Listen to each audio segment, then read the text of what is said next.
What makes a good in-ear monitor? Is it a generous and nice unboxing experience? Is it a great sound? A collaboration with notable reviewers? Or is it all that and just a little bit extra special sauce thrown into the mix? Well, today's IEM, the Juzear S08 Defiant, fits all of those descriptions. Let me tell you why. And oh yeah, Hifigo is giving me an extra Juzear Defiant to give away, so check my pinned comment down below in order to get a chance to win one. But before we start, if you like the show, help the channel grow with a like and subscribe. I'm really aiming for 5,000 subs by the end of summer and would really appreciate your help. For $100, the Defiant ain't skimping on the packaging, giving you a big box with the IEMs printed on the front. Slide out the sleeve, open the top half, and you see the Defiant with its carrying cable resting on top, along with the carrying case just below. Said case has a leather texture, it keeps its shape solidly, and has enough space to store every accessory included. You get a nice cleaning cloth, an uncommon but quite welcome inclusion, and a small Zeos channel logo standee. Honestly, I'm surprised Zeos didn't throw in a big ol' anime girl like the previous collabs, because I kinda want more anime standees actually. There's a good selection of ear tips, including a softer, lighter toned ear tip, some harder, narrow bore smoky gray ones, and a pair of white foamies that modify the Defiant sound to the point where it takes on an almost new sound signature. I'll tell you all about it in a bit. Overall, this is a very nice, comprehensive package with all you need to get started on your audio journey. Plus a little bit more. I think this is where the Zeos collab DNA shines through. If you look at all of his past collaborations, you always get a nice stylized case, multiple ear tip options including foamies, and some personality injected through the merchandise along with the distinct designs, for better or for worse. Regardless of what you might think about Zeos and his collabs, I can appreciate the sort of pro-consumer ethos in the accessories included, and it's something that I wholeheartedly agree with. Going to the cable, well, this is quite an interesting color. It's a dual braided cable with a baby blue and pastel pink mix. Honestly, this looks a bit odd in videos, but it looks okay in real life. And how much it matches the Defiant IEMs kind of depend on how much pink and blue your unit has. I will say that it feels quite soft and supple.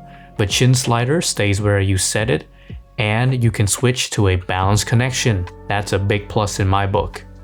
The Defiant themselves have a really glamorous look too. Each Defiant will have slightly different texture and coloring. It's an amalgamation of emerald green, purple, and some blue. And it is pearlescent, so you can see interesting reflections under different lighting conditions. I didn't quite love this coloring at the start, but it has grown on me, and the shell itself is standard size, having a thick and hefty resin build that feels solid. Out of the three Zeos collabs, I think the Defiant is easily the prettiest IEM of them all. You can, of course, swap to the balance connector on the Defiant cable, but even on 3.5mm, the Defiant, it doesn't need much power to get quite loud. For ear tips, the Defiant is actually quite tip dependent, I'd say, to the point that the supplied foam ear tips, it gives what you could say basically a second sound signature. So you're getting two sound styles in one IEM by swapping ear tips. Hence why for the sound analysis, I will split it into two. The more standard, balanced silicone sound, and the more relaxed sound when using the included foamies. When you use silicone ear tips on the Defiant, you're getting a very well tuned, a balanced signature. There's just enough of all three frequency ranges. The low end, it has a sub-bass prominence. It creates a bellowing, full, and hard-hitting profile. The Defiant's bass, it has an extended decay, both when using silicone and foam ear tips. So songs like Noise Storm's Antihero, with the slower, more lingering bass lines, it has a very satisfying quality. The Juzear's mid-range is defined by the Pina gain region, which has a bit more intensity than a real low Pina IEM like the LETSHOUER S08, but kinda lower than something with a more common Pina rise like the Tangentium Origin. This kinda in-between level of Pina gain, actually it works pretty well.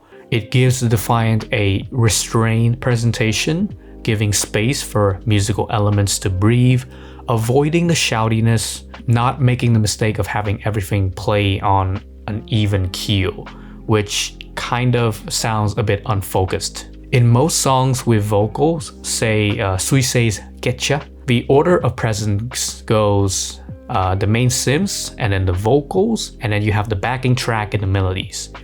It's not the most natural sounding mids, but a very well presented one that doesn't offend the ears. Treble tuning is also quite novel. This is probably the first time I've ever seen an IEM with a 7.2 kHz peak.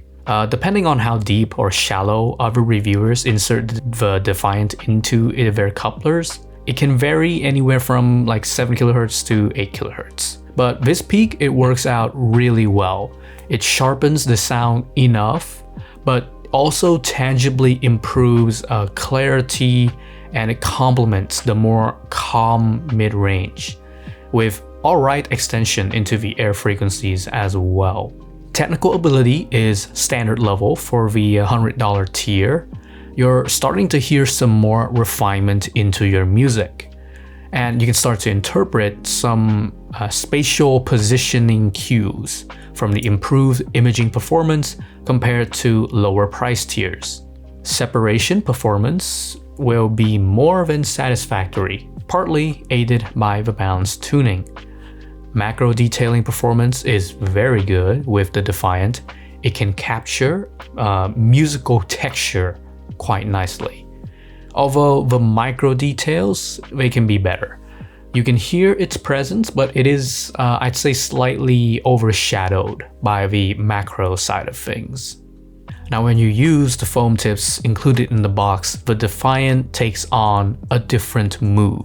It affects both the graphs and your real listening experience, going from a more balanced sound to something of a smoother, more relaxed feel.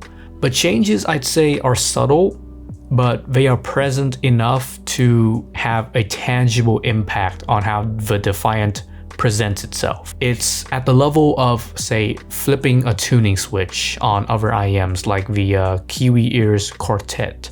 The low end, when using foam ear tips, it doesn't increase. You're actually gonna hear a decrease in sub-bass energy. Compared to the more enveloping style of the Defiant's bass with silicone tips, when you use foam tips, the bass is a lot more localized to one area, and it has a softer impact. This mid-range, it remains mostly unchanged. However, if you pay attention to the bridge area between the upper mids and the lower treble, that 7.2 kHz peak, it's completely gone. In real listening, you will hear a reduction in the overall sharpness of your sound, hence that smoother feel to songs, right? It's most present in a song like Sympathy for the Devil. The little percussion hits, they just have more energy on silicone tips, whilst they feel, I'd say, more cushioned on foams, with a similar change happening to the spicy guitar solo as well. The technical performance is also slightly reduced by the foam ear tips. I think this is more of a general thing that happens when using foams rather than something specific to the Defiant. But yeah, separation and imaging cues are slightly blurred, not to a detrimental level, mind you, and it gives a simpler mixes more a consistent and cohesive delivery. Separation and imaging cues are slightly blurred, but not to a detrimental level, and it gives simpler mixes a more comprehensive delivery. So far, the LETSHOUER S08 is my default $100 recommendation. So let's see if the Defiant can unseat that throne and take up that title. Build-wise, both are very high quality, with the Defiant opting for a more colorful resin, whilst the S08 has a more stealthy metal construction. Both are neck and neck for accessories as well, providing a good ear tip selection, nice cases, and modular cables. For the sound, the S08 is it's much more chillax, with a warm dark signature, whilst the Defiant still takes on a more balanced feel. Bass performance on both will please the ears, with the S08's low end being more loose and dispersed, whilst the Defiant it retains some solidity and some slam. Both have quite similar mid-range interpretations, and the S08's one planar driver is actually still giving the Defiant's 4 drivers a good run for its money. Treble ranges see the most variance, the Defiant retaining more definition and clarity, whilst the S08 is deliberately rolling off in the air frequencies in order to commit to its kind of warmer, rounded off sound. If you want something that you can listen to for like days on end without fatigue, the S08 will be for you. But add in some spice, some emphasis to the sound, and the Defiant will excel with its versatile dual nature tuning through tip rolling. Now, it may be almost 2 years old, but the EM6L was and still quite a capable IEM. Let's see how it fares to the Defiant. For the build, the Simgot IEM, it goes with a black, glossy look, with the Defiant being more flamboyant with its pearlescent front. Honestly, the color schemes on both of these IEM's cables, they just don't jive with me. But I will give the edge to the Defiant due to the modular plugs. We see the difference of the warmer, more energetic tuning on the EM6L versus the restrained balance of the Defiant. Low end on both have sufficient range and articulation, but the EM6L it has a bit more mid-bass energy warming up the sound, whilst the Defiant it focuses more on that slam factor. Mid-range on the EM6L is more intense. It still doesn't prioritize vocals just like the Defiant, but it has a brighter overall tone. Treble ranges show a big difference. The Defiant mostly dropping off after the low treble energy peak, whilst the EM6L it extends further, giving more how to say, like a more vibrant and glittery feel to the sound signature. And the Simgot IEM has more airiness. On some rare occasions though, it can have excessive splashiness, whilst the Defiant just kind of calls it a day early here. Despite the EM6L having an extra balanced armature driver, both IEMs are neck and neck where technical abilities are concerned. Though I will say the imaging performance on the Defiant is a little more noticeable. Previous Zeos collabs were, I guess, not so well received, with controversial tunings that divided opinion to the point that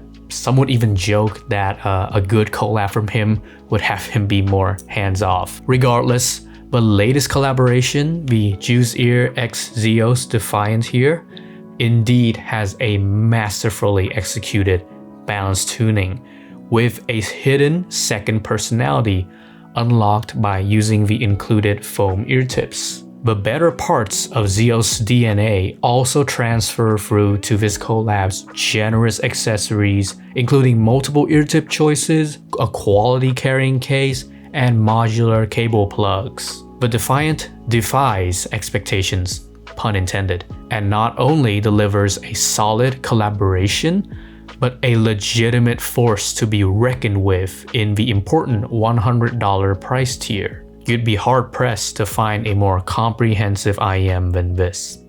Thank you to Hifigo for providing a Juzear Defiant sample. They do not have any creative or editorial control over my review.